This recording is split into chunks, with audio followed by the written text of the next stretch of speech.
বাগুনের তরকারি যে এত স্বাদ জীবনে যদি না খাইয়া থাকেন তাইলে এই তরকারিটা আমি যেমনে রাঁধছি হেমনে একদিন রাইন্দা খাইবেন, খাইয়া তারপরে কইবেন যে এটা কি রাঁধছিলাম আমি। দুপুরে ভাত খাইতে গেছি যাইয়া দেখি একটুও তরকারি নাই। কি দিয়া ভাত খামু? এরপরে মনে হইল যে ফ্রিজের মধ্যে ২ টা বাগুন আছে। বাগুন দিয়া এই তরকারিটা রাইন্দা ভাতটা আইজ্জা দুপুরে খামু দেখি কেমন লাগে। তারপরে যা কাম তাই। তারপরে মনে করেন ফ্রিজের থেকে ২ টা বাগুন লইয়া আইলাম। আইন্যা কিনলাম হেডা আনারা দেখেন। ছুরি লইলাম হাতের মধ্যে একটা। ছুরিটা লইয়া না বাগুনের মধ্যে এমন ফোসাইতাছি, ফোসাইতে বাগুনের খুব সুন্দর কইরা কুচি কইরা কাইট্টা লইলাম দেখেন। এই ঠিক এমনি কইরা কাইট্টা লইছি। আপনারা চাইলে বড়ি দিয়েও কাটতে পারেন, কোনো অসুবিধা নাই। আমি ছুরি দিয়ে কাটলাম এই আরকি। তারপরে বাগুনগুলারে সুন্দর করে ধুইয়াও অন্যকে দেখাই দিলাম। এরপরে আমি কিনলাম চুলায় দিয়া দিলাম একটা ফ্যান। ফ্যানের মধ্যে আমি দিয়ে দিলাম একটু তেল। তেল দিয়া মনে করেন যে এর মধ্যে দিয়ে দিলাম পিঁয়াজ। পিঁয়াজটারে আমি কুচি করে কাইট্টা লইছিলাম। এই কুচি করে কাইট্টা লই না পিঁয়াজটারে আমি তরকারির মধ্যে দিয়ে দিলাম। দিয়া তারপরে দিয়া দিলাম আমি কাঁচামরিচ। কাঁচামরিচটারে আমি ফালি কইরা দিয়া দিলাম। তারপরে আমি দিলাম কি স্বাদমতো লবণ। স্বাদমতো লবণটা দেওয়ার পরে আমি আরো দিলাম হলদির গুঁড়া। হলদির গুঁড়াটা পরিমাণ মতন দিয়া লইবেন। এরপরে আমি দিলাম জিরা গুঁড়া। জিরা গুঁড়া কিন্তু আমি খুব বেশি দেই নাই, 1/2 চামচ দিছি। মরিচ যেহেতু আমি কাঁচামরিচ দিছি এর লিগে আমি কি দিছি জানেন? লাল মরিচটা আমি দিছি 1/2 চামচ।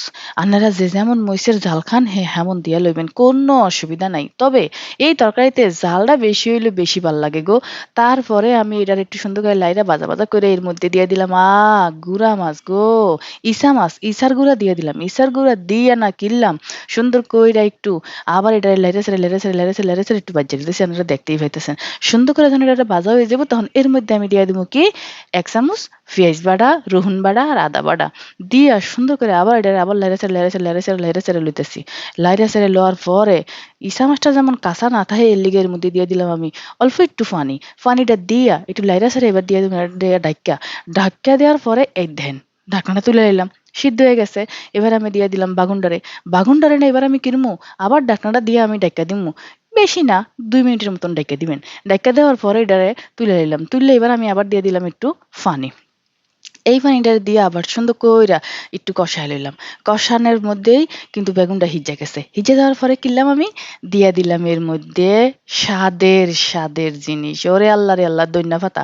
ধইন্যা পাতাটা দেওয়ার পরে গো তরকারির স্বাদ মনে হয় যে ১০০ গুণ বাইরা গেল। আল্লাহ আল্লাহ! তারপরে এটারে সুন্দর করে লেড়ে ছেড়ে এই ধ্যান করে দেখাই দিতেছি আমি যে এটা কেমন হিজ্জা। এটা কিন্তু খুব সুন্দর হিজ্জা গেছে একদম মোমের মতো হিজ্জা গেছে। মোহর দিলেই মনে করেন যে ফাড়ির ভিতরে ঢুকে যাইব। তারপরে আমি কিনলাম একটা থালের মধ্যে তরকারিটি ডালাইলাম। ডালার পরে আর সহ্য হইতেছে না। মনে হইতেছে কোন সুম ভাত খামু। এর পরে কিনলাম থালের মধ্যে ভাত লইয়া আইলাম। লইয়া তরকারি দিয়া দিলাম। দিয়া খাইয়া আন্নাগো দেখাইতেছি। সত্যি এমন হিজ্জে মনে হইতেছে মুহূর্ত দিলেই একদম পেটের ভিতরে লগে যাইতেছে গা। আর কি যে স্বাদ গো! যেমন পাইতেছি ধনিয়া পাতার গন্ধ হেমন পাইতেছি, ইসা মাছের গন্ধ হেমন পাইতেছি, বাগুনের স্বাদ আল্লাহ!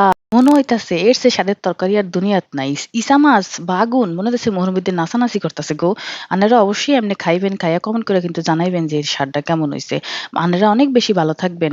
সোনারা, ময়নারা, কলিজার টুকরারা গো।